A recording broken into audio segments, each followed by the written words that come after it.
Great to have you along for the ride. Thanks a lot for stopping by. Really glad to have this guy on. He's an FBI whistleblower. His name is Kyle Seraphin. He's out there telling the truth about what was happening while he was in the organization. Kyle, first of all, nice to meet you. Good to have you on today. I appreciate it. Thanks for having me on, Joe. I do appreciate it. I told you a little while ago, I saw part of your speech from Turning Point USA. Very, very good. Really, really direct and to the point.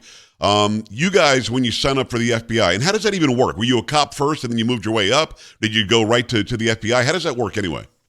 No, my life was kind of a messy story. I started off in corporate sales. I ended up running a restaurant in Kansas City. I was a financial analyst at Warner Brothers movie studios for about a year and a half, and felt like I wasn't doing the right thing with my life, that I had some skills that I could apply to something that would matter. So I left everything and I enlisted in the military. I went into the Air Force at the age of 27, and I did that for just shy of like 3.5 years, something like that. I left just a little bit early for my 4-year enlistment. And I became a paramedic, and I did that for a little bit too. And when I got out of the Air Force, I signed up to see if the FBI would take me. It's kind of a convoluted process, takes about 2 years and change. So I ended up going and swearing in at Quantico in the summer of 2016. At about 35 years old. I was almost 36 at the time. Wow. Again, it's Kyle Seraphin. Kyle is his first name. Last name is Seraphin. Go and follow him everywhere. It's Kyle Seraphin together on Twitter, on Truth, on YouTube, all over the place, on Rumble. So go and find him there. You said swearing in, and that's what I wanted to go to. You literally swear to uphold what the Constitution says. And the Constitution is a document that doesn't outline our rights. It's a document that tells the government what it can't do. Our rights are given by the Creator. And you agreed to that, and you did that. Yes. And then you found out that the FBI doesn't really believe in that. That's true. Yeah. So, I mean, the Constitution is a leash for the federal government. Yes. That's what it is. It's a set of restrictions. It tells them exactly where they can go. It should be a leash and a collar. And when you swear, you swear to uphold the God-given rights that people have, protect the government from infringing upon those, and protect everyone else from infringing upon those people as well. That's what the enforcement end of law enforcement is. So, it's not a hard decision, but it can cause difficulties if your agency has decided to go in a way that doesn't make any sense. Right. And when did you sign up? What year was it? So I originally swore in 2006 into the delayed entry program to be enlisted. 2007, I went into the Air Force, active duty, and then I went into the FBI in 2016. So that was like the 4th time I swore in. I think you do it a couple times when you're in the Air Force, when you're active duty. So, I swore in and it's, protect and defend and uphold the Constitution. And that includes all the Bill of Rights, which I think are really important. And if we're not following the letter of the law, if we're not doing the spirit of what we're intended to do, then you're moving into a very dangerous ground. You're violating the oath that you swore. And I'm not party to that. By the way, my father was Air Force, so I've got a great affinity for the Air Force, so I appreciate your service there. When you swear in, you don't realize that the government doesn't intend for you to actually uphold all of that, because there's a part of the Constitution that you swear, and you're going to protect the Constitution and our rights from all enemies, foreign and domestic. They really don't mean domestic, do they? They decide who the domestic terrorists are and who the domestic bad guys are. And if you're working for the domestic bad guys that are trampling on the Constitution, I guess they want you to ignore that. Well, I'm friends with a guy you had on previously. I believe you had Steve Friend on. Last week, yeah. Yeah. Steve and I have this kind of this belief that some people swear allegiance to the FBI when they go into the FBI. I didn't agree to that. That's not the terms of my service. But a lot of people defend the agency over the Constitution. That is an expectation that some people have.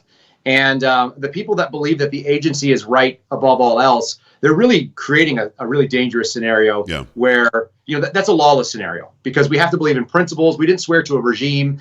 I didn't swear to a president. I didn't swear to a director or any attorney general. They can come and go. The oath is eternal in a lot of ways. And one of the famous things people always say is like, the oath doesn't expire until you do. So it doesn't even matter if I'm working that job. Like, I believe that's my responsibility as a citizen and as a father and as a husband, like well after I'm going to be an agent, which is probably not going to happen anymore, but it's a possibility they have to bring me back in some circumstance.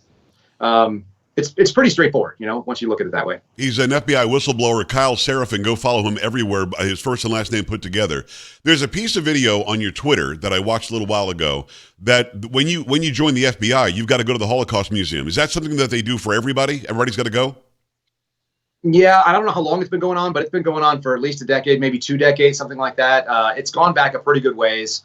And It's a tell people the purpose, if you don't mind, because it really does go to what's the most important thing, what it is that you're protecting, what it is that you're being aware of that's around you. If you don't mind, tell people why they send you there. Sure. I thought it was one of the most impactful days of my professional life. I'm about to turn 41 years old this week. So, I've had some professional life experience, and, more than anything I did in the military, more than anything I've done in the civilian world, going to the Holocaust Museum, they teach you essentially what went wrong in Nazi Germany that allowed that to continue. And so the only way that you get the Holocaust is by having local officials, that you have federal, state, and local law enforcement, sign up with the program, minor federal officials in the area, state officials going and rounding up the Jews. They all had to say yes, because it needed a huge machine in order to enact that injustice that happened. Right. Without having that sign off, the people that had the guns and the badges and the authority to go do so, then you couldn't have a Holocaust. So they're really teaching you why the regular population of 1930s Germany was the issue. It's not like we didn't start at death camps, right? We started off by identifying and othering, is what they would call it in the kind of the social worker type world. It's, creating an us and a them. Yes. And when they started doing that, that's how you go and you get rid of your neighbor, that someone ends up killing off your neighbor. We wouldn't start right with that. We have to start with, making them wear a badge and show who they are, that they're different. And so that was very impactful for me. And, when the COVID sort of tyranny, which I'm kind of calling it, started being enacted, I'm not saying that people who were discriminated against by the federal government were like the Jews in the Holocaust. I'm saying that the people who said yes to all that tyranny were like the Nazis. And that's a very specific, differential. And I still believe that. And the point you make, Kyle, is that had anybody stood up for what was right, Nazi Germany may never have happened. Well, Nazi Germany happened, but the Holocaust may never have happened. The attempt to take over the entirety of Europe and then eventually Asia would never have happened in the mind of Hitler. Somebody could have stepped up and stopped them. Now, if it's one person, they might kill that person and get them out of the way. But if it's a group of people who say, wait a second, this is inherently wrong, they really could have stopped it and history would have been different. That's really your point. It is. And you know what? America has shown that we don't have any better ability to resist this sort of thing than anybody else. We're seeing it over and over again. So many people think the same way that I do. I had a supervisor tell me, look, I'd love to stand with you, and I think what they're doing to you is wrong. And yet I've got alimony, I've got a mortgage, I've got people I got to support, so I got to keep doing this. I have no problem with anybody going and get shots that they think protect them against COVID. I would disagree with them. I've got 10 years as a paramedic that says that doesn't seem to be the definition of vaccines that I believed in, that I was taught about. I took a lot of classes in microbiology and anatomy, physiology, you name it. But if you're going to go get that, so be it. But if you're going to tell me that I have to get it, then I disagree with you vehemently. Right. And I think the clearest example of America not willing to stand up, it happened not long ago in North Carolina. The guy's name escapes me, but he stood up in a federal courthouse and said, I'm not going to wear a mask. It wasn't a federal, sorry, it was a state courthouse. Yeah. And nobody else stood up with the man, and he went to jail by himself. If 100 jurors in that jury pool said, I'm not going to wear a mask, it's illogical and it's unethical for him to make him do it, that guy doesn't go to jail. I think the judge says, maybe I'm mistaken. So it's when you have single stand-ups, they can get one of us, but they can't get all of us. We all have to stand up at the same time. Yeah, exactly right. It's Kyle Seraphin. Go and follow him everywhere. The last name is Seraphin. He's an FBI whistleblower. You couldn't be more correct. I'm not vaccinated because A, they're not a vaccine. B, if somebody told me to do it, I would laugh at them because I've interviewed Dr. Malone, who invented the technology. I've interviewed Peter McCullough. I've interviewed Dr. Urso. I've interviewed Tom Renz, the lawyer who's out there fighting all these fights. And we know that mRNA is not something that we should be playing around with. We also know that people are dropping dead because it causes blood clots. Now they're actually admitting that the Pfizer shot does, in fact, have some blood clotting. Myocarditis is involved. Why would I ever take that? I'm 56. I've had COVID twice, and I've laughed it off because I took ivermectin. So at the end of the day, when you're trying to force somebody to do something, this really is a mass formation psychology or psychosis that's being forced upon us, which is exactly what happened in Nazi Germany, which is exactly how people live in China today or North Korea today. How close are we to becoming that? Do you fear that we're becoming that, or are there really 50% of us like you and me who are standing up and bringing the truth? I think 50% of the people think they believe in the same sort of things that I do, but I'm not 100% confident that everybody is willing to sign up and take on the personal discomfort. So that's kind of that was the purpose of the speech that I gave when I was at Turning Point. Everybody's got two options. And my buddy always says you can prepare or you can repair. He talks about physical fitness, your health, whatever you want to name it. Let's get your car, right? Prepare or repair. You got two choices. And in the case of looking at our Constitution, I think you have that same choice. You can prepare to defend it. You can decide that what your line is right now, today, before anyone puts you to a decision for all those chips. Or you can try to backpedal and figure out where your line is after you've already crossed the line you shouldn't have stopped at. We're at the last hill in a lot of ways. That's my belief. Yeah. That's the line that I drew for my children and for my wife and for my family. And so I encourage people to decide that they are done. They are done compromising. You cannot comply your way out of tyranny in any way, shape, or form. And when you make that decision in advance, it's way easier to enact that decision when you're put to the decision. If you haven't already decided, you got to do it now. Like, today is the day. Figure it out. Figure out your line. This I will not cross, and then do not cross it. Under any circumstances. You cannot. And it may be painful. You cannot comply your way out of tyranny. That might be the best line I've heard this month. And it's a very good one. If you really break that down, it's so true. The more you agree, the more they control you. You're not agreeing of your own free will. You're agreeing because of the false information that you've been given. It's Kyle Seraphin. He's an FBI whistleblower. Follow him on all the social media. Follow his Rumble. Follow his YouTube. You do have a YouTube as well as Rumble, right? Yes, sir, I do. Okay. I want to talk about the FBI. I always thought it stood for the Federal Bureau of Investigation. At what point did the FBI become some sort of a covert intelligence agency?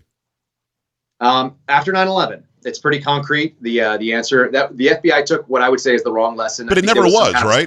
Kyle, before that, it never was. It was just that you investigate crime. It was always there. There was always a small group of people. I mean, if you look, the FBI's got sins in every decade, if we're going to be really honest about it. Okay, they were going after communists in the 30s and the 40s. There was a Red Scare. There was a push against the civil rights leaders in the 50s and the 60s. Right. The COINTELPRO stuff. There's a lot of sins that exist in the FBI if we are being true about what it is. But I think it was the reason it got away with it is because it was ideologically aligned with a majority of Americans. And so they were able to kind of whitewash that and make it feel like it was pro-America, even if it was anti-Constitution. So I've got issues with the way they did a lot of that. But becoming a truly intelligence agency first is a 9/11 phenomenon, post 9/11. Director Mueller and George Bush apparently had a summit at Camp David, and they came up with this decision. So if you look in the DIOG, that's the Domestic Investigations Operations Guide, that's the Bible of how you do your job as an FBI agent and an employee. They list the FBI as an intelligence agency first. Wow. And so if you're not aware of that, if that's not, they're an intelligence agency with a law enforcement capability. That's incredibly dangerous. Yeah. And it leads you to the sort of secret police Stasi thing that people are always implicating. It only happens when they have that intelligence agency capability. Both they've got the tools and they have ways to open up cases. Like I can open a case on you, Joe. I could open a case on me easily. I'm an easy problem. Right. There's just a certain number of criteria that they have to be met, and they can open a full intelligence investigation, which unlocks national security resources. There has to be zero. There's no requirement for allegation or information that a federal crime has happened in order to open a case on somebody. They could open you up as a potential victim of some intelligence agency working against you, and by doing that, they can open up all the tools. They can get your bank records. They can use what are called national security letters, they're NSLs, and those are just secret subpoenas that signed off on internally by the FBI, like the SAC of an office. The top guy or girl can literally sign their name and get your phone records, who you're spending your money with, all this kind of stuff. Wow. And that's an intelligence agency, but they also have a criminal prosecution ability. And when you have those two sort of sides of the coin, and they can pass information, once you know something, you can't unknow it. Right. It's stunning. Well, let me just throw this out there. There's supposed to be boundaries. There was supposed to be oversight. And it turns out there's very little oversight when the Democrats run things. Do you hope that the Republicans will do some oversight? Will they sit you down and Steve Friend down and have you testify in open court and let all of us see, or an open hearing, not really court, but open hearing in front of Congress, and let us see exactly what it is that you're blowing the whistle about? Will something happen? Or not, Kyle? Do you think that we're taking the right steps, at least getting the House back? That's obviously a good step. I'll say hopeful, but I'm not necessarily. But I'm also a realist. I know that historically that's not been the case. That we don't often do things, and I say we as people who love liberty, who are I'm not a Republican explicitly. I'm a libertarian type. I just love American freedom. Right. I'm down with anybody having whatever position they want. I always tell people I'm kind of like politically a 20 guy, a nice regular guy from 20 years ago, right in the middle. Right. Now I'm on the left. I mean, now I'm on the right because the Overton with shifted so dramatically. Exactly right. But essentially, I talked to Representative Thomas Massey the other day on a Twitter Spaces in front of like a lot of people, nice. And I gave him some ideas and encouragement that I think that the right move is that they need to make sure that the FBI director does not leave without answering questions. That when he says it's our policy not to talk, That doesn't matter because it's his policy. Like he's the director. He can change that with the stroke of a pen. Right. They really need to put their feet to the fire. My worry is that they get distracted by shiny objects like the Hunter Biden laptop, that they decide to go after the easy, low-hanging fruit of, corruption within the Biden administration, even if they were to say remove Joe Biden from office. And I'm not sure that's a great idea one way or another at this point, because we end up with a vice president that has the same ideology, possibly worse. Right. They're going to be able to appoint a new vice president. So what do we get from there? Nothing. But in the meantime, me and my family are still without work. We're still without a paycheck. I was suspended in June. On June 1st, I stopped getting a paycheck. So, and Steve Friend has been a little bit behind me on that curve. There's several others that people's names are not public, but they have had the same treatment. There was recently a judicial watch. They talked about a guy that was fired for conspiratorial views, which is nonsense. You have a First Amendment right, even when you're an FBI agent or an employee, to have certain views. You don't have to express them at work. But like saying that you think that January 6th wasn't an insurrection, that should be totally legal. Reasonable people can disagree about what the fact pattern means. And if we can't have that disagreement, then we're looking at totalitarianism, and it's really dangerous. Not having a paycheck since June, it means to me that you were ready to take some pain for blowing the whistle and telling the truth about the FBI. But I'm guessing you didn't think that it would last this long. And you do want to hear something from Jim Jordan and Matt Gaetz and McCarthy, if he becomes the speaker, that we're going to take this up, we're going to make it public, and we're going to make sure that you are vindicated for just telling the American people the truth. Are you getting any indication from any of them individually or not?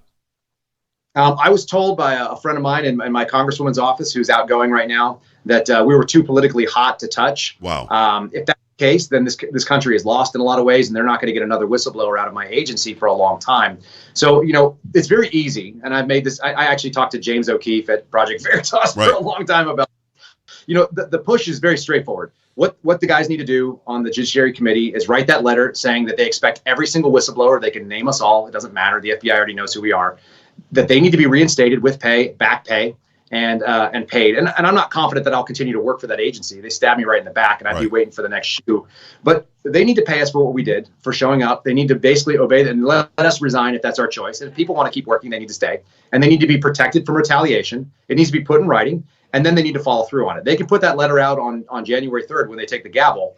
And it may take them a couple of weeks to organize and do the hearings. So be it. But then they need to follow through if the FBI doesn't want to do the right thing, and there's a decent chance they won't, because the FBI likes to moonlight as the thing that they are, but they're not really interested in protecting the American people in a lot of ways. And don't get me wrong, there are plenty of agents that do. Yeah. There are lots of really good people that I know, but they're not the majority of the people making policy at this point. So the FBI protects the FBI. That's what it does. Well, we're gonna hopefully we can help put some feet to the fire as well. We've got representatives on here all the time. They want to come back. I want you to come back if you don't mind. We barely scratched the surface and we burn through all the time. Will you come back, Kyle? Absolutely, yeah. You tell me when. It's Kyle Seraphin. Go and follow him on all the social media. Get his YouTube, get his Rumble, get all of that. FBI whistleblower, and we're back after this. Stay right here.